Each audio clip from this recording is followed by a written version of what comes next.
주님께서 여러분과 함께 루카가 전한 거룩한 복음입니다.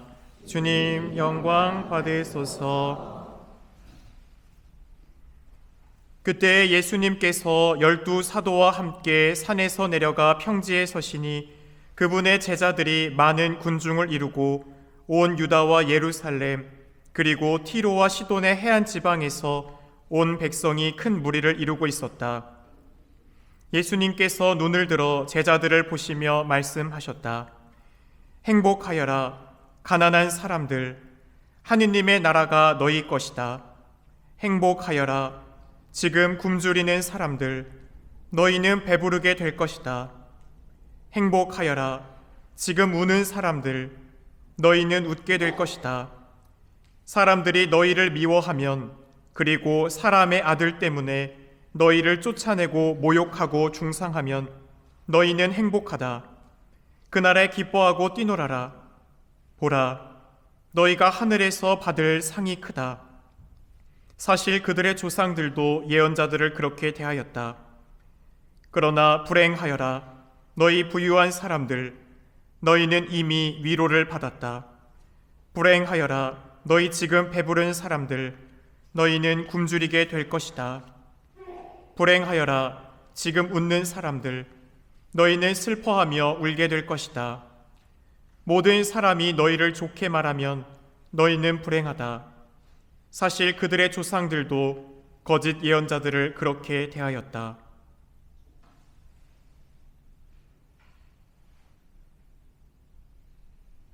주님의 말씀입니다. 그리스도님 찬양합니다.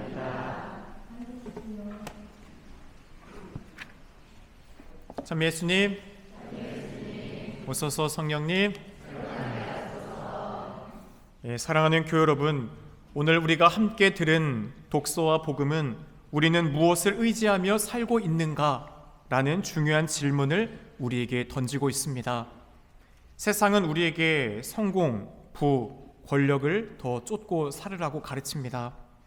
하지만 하느님께서는 전혀 다른 길을 우리에게 보여주고 있습니다. 오늘 말씀을 통해 참된 행복이 무엇인지, 우리가 어떤 삶을 선택할 때 진정한 행복의 길로 나아갈 수 있는지를 함께 묵상해 보면 좋겠습니다. 오늘 1독서에서 예레미야 예언자는 사람을 의지하는 자와 하느님을 신뢰하는 자를 대조하여 설명하고 있습니다. 사람에게 의지하는 자와 쓰러질 몸을 제 힘인 양 여기는 자는 저주를 받으리라. 그의 마음이 주님에게서 떠나 있다. 우리는 살아가면서 사람들의 인정, 또 나의 능력, 또 돈, 명예, 권력, 그 세상에 잡히고 보이는 당장 현실적인 것을 추구합니다. 또 그것을 신뢰할 때가 많습니다. 하지만 하느님을 떠나 세상의 힘만을 의지하며 살아가는 사람들을 오늘 예레미야는 메마른 사막의 덤불처럼 될 것이다. 이미 사막도 메말라 있는데 그 가운데 덤불이라는 것은 살아갈 수가 없는 것이겠죠. 그렇게 경고를 하고 있습니다. 반면 하느님을 신뢰하는 사람은 어떻게 된다고 대조하고 있는지 기억나십니까? 어디에 심겨진 나무 같다고 하는데, 물가에 심겨진 나무와 같다고 하죠. 나무가 물가가 옆에 있으면 당연히 수분을 흡수하면서 잘 자라겠죠. 바로 우리가 하느님을 신뢰하는 삶, 물가에 심긴 나무처럼 늘 푸르르고 열매를 맺을 수 있다는 겁니다. 지금의 우리는 어떻습니까? 우리의 신뢰의 근거는 어디에 있습니까? 우리의 삶이 흔들릴 때 나는 무엇을 먼저 찾고 있습니까? 하느님께 먼저 의탁하며 기도를 합니까? 아니면 세상의 방법과 인간적인 계산을 먼저 세우고 그것을 추구하고 있습니까? 분명 세상의 방식과 논리, 힘의 계산을 또 필요하겠지만 우리의 삶의 첫 번째, 우리의 모든 것을 주관하시는 하느님께서 우리의 삶의 첫 자리에 있다는 것을 우리가 잊지 않기 위해서는 늘 하느님이 모든 것을 우리에게 주셨다라는 것, 그리고 그 삶의 고난과 고통 속에서도 우리의 삶의 마지막 끝의 자리에 무엇이 남는지를 우리는 늘 놓치지 말아야 됩니다. 영원한 것을 바라보지 못하다 보면 현세의 것에 우리가 늘 마음을 빼앗기는 경우가 많이 있기 때문입니다. 우리가 하느님께 굳은 뿌리를 내릴 때 비록 어려움이 와도 결코 마르지 않는 그 생명, 물가에 심겨진 나무와 같은 푸르름을 우리는 갖게 됩니다. 오늘 복음에서도 우리는 일독서와 같이 비교되는 것을 보게 됩니다. 바로 4가지 행복 선언과 4가지 불행 선언을 듣게 되었죠. 행복하여라 가난한 사람들, 하느님의 나라가 너희 것이다. 여기서 이 가난은 물질적인 가난만을 이야기하지 않습니다. 예수님께서 말씀하신 가난한 사람들, 바로 하느님을 의지하는 사람들이며 자신을 낮추고 겸손한 마음으로 사는 사람들을 가리키고 있습니다. 우리는 오늘 복음을 들으면서 정말 우리들의 삶에 행복이 어디 있는지를 깊이 생각해 보게 됩니다. 가난한 사람이 행복할까? 라는 의문이 첫 번째로 들겠죠.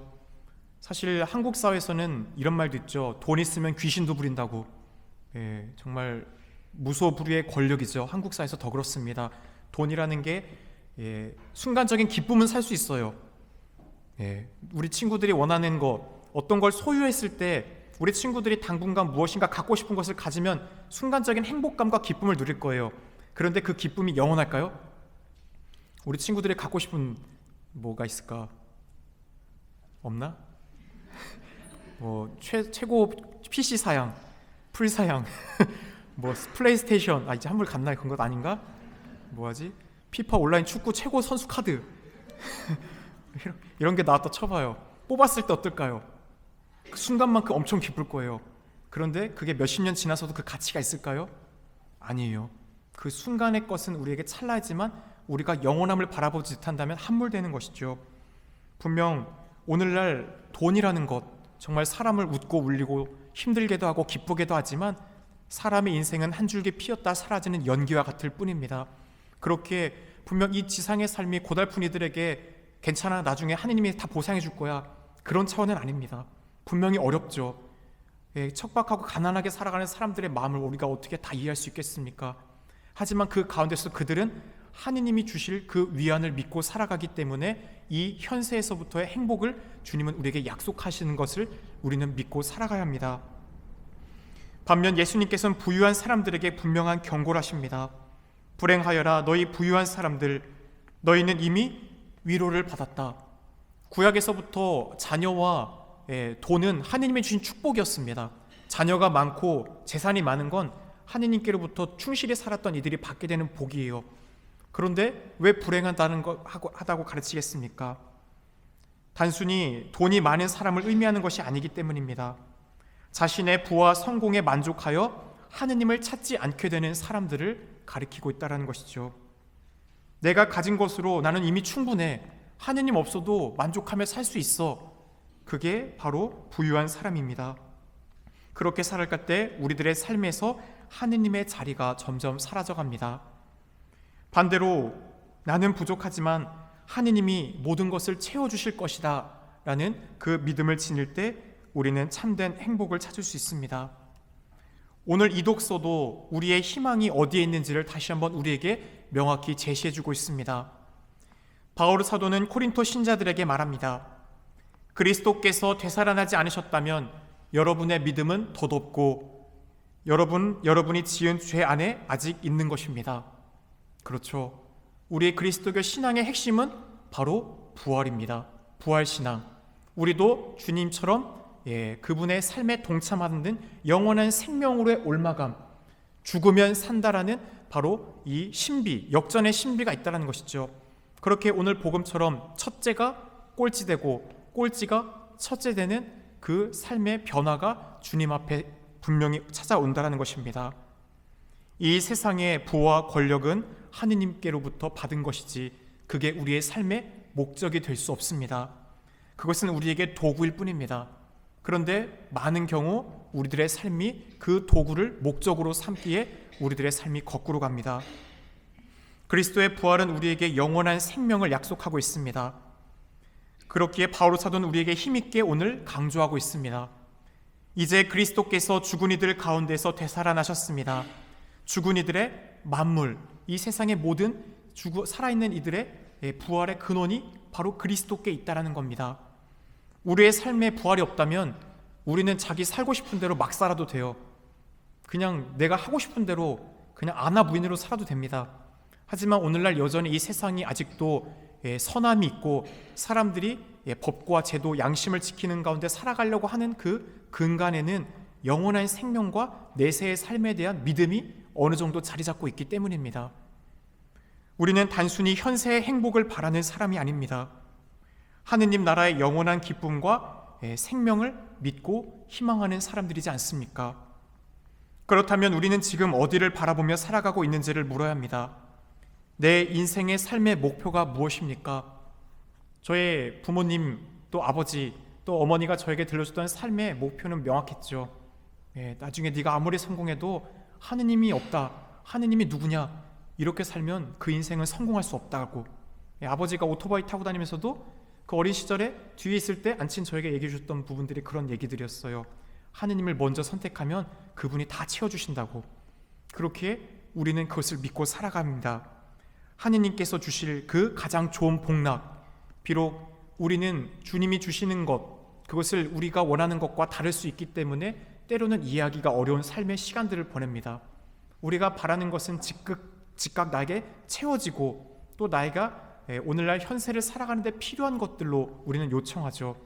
하지만 아버지께서는 당장 우리의 달콤함을 통해 우리가 사탕을 청할 때 사탕보다 더 좋은 집밥을 주려고 합니다. 이게 너의 건강에 더 좋아. 이게 너의 삶에서 더 필요한 거야. 우리가 청한 것과 다를 수 있죠. 하지만 그것을 알아듣기 위해서 우리는 기도하는 겁니다.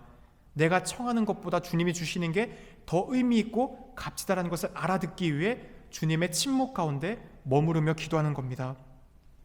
부활의 희망을 가진 사람은 현재의 고통을 이겨낼 수 있는 힘을 잃지 않게 됩니다.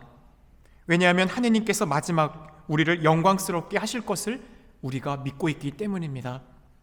우리의 눈에 흐를 그 눈물 한 방울조차도 그분은 닦아주시며 마지막 날 우리를 위로하고 우리에게 큰 상급을 주실 겁니다. 그렇게 우리 교회 여러분, 이 지상의 삶을 살아가며 주님을 믿기 때문에, 나와 복음 때문에 너희들이 힘들게 될 거라고 얘기했어요. 사도들도 그랬고 우리의 신앙의 선조들이 수없이 우리에 앞서 그 길을 걸어갔습니다. 신앙을 갖게 된다는 것은 삶의 어려움을 선택하는 거예요. 내가 의지적으로 이 시간 나와서 나오는 것도 쉽지 않습니다. 주일날 자고 싶지, TV 보고 싶지, 여기 나오고 싶으세요? 네, 그렇죠? 네, 역시 충청도시 화법으로 다 표현한 걸로 알고 있는데, 어디 가서 주의를 지키기 위해서 성당 찾아봐야 되고 교무금 납부해야 되고 금요일날은 금욕도 지켜야 되니까 일부러 내가 다른 사람들 가운데서 유별나다는 소리도 들어야 될 테고, 이런 모든 것을 우리가 선택해서 하는 것은 쉽지 않다는 것이죠. 하지만 예수님을 사랑하기 때문에, 또 그분이 우리에게 주신 복음의 가치를 우리가 소중히 여기기 때문에 주님은 마지막 날 우리에게 그 충실함을, 상급을 반드시 갚아주십니다. 그렇게 우리는 이 삶의 어려움을 믿고 따르면서 이겨낼 수 있는 힘을, 내적인 동력을 갖고 있는 사람들입니다. 사랑이신 아버지, 오늘 우리에게 참된 행복의 길을 가르쳐 주심에 감사드립니다. 우리가 세상의 부와 성공을 의지하지 않고 오직 주님께 뿌리내리는 삶을 살아갈 수 있도록 저희를 이끌어 주소서. 우리가 부족함 속에서도 하느님을 신뢰하게 하시고 현세의 즐거움이 아니라 부활의 희망 속에 믿음을 지니며 살아가게 하소서. 우리가 가진 것을 나누고 굶주린 이들을 배불리며 눈물 흘리는 이들과 함께 연대할 수 있도록 도와주소서. 주님, 세상의 가치가 아니라 하느님의 나라를 선택하는 열린 믿음과 지혜를 저희에게 주소서. 그리하여 참된 행복을 누리며 살아가는 우리가 될 수 있도록 이끌어 주소서. 이 모든 기도 우리 주 예수 그리스도를 통하여 비나이다. 아멘.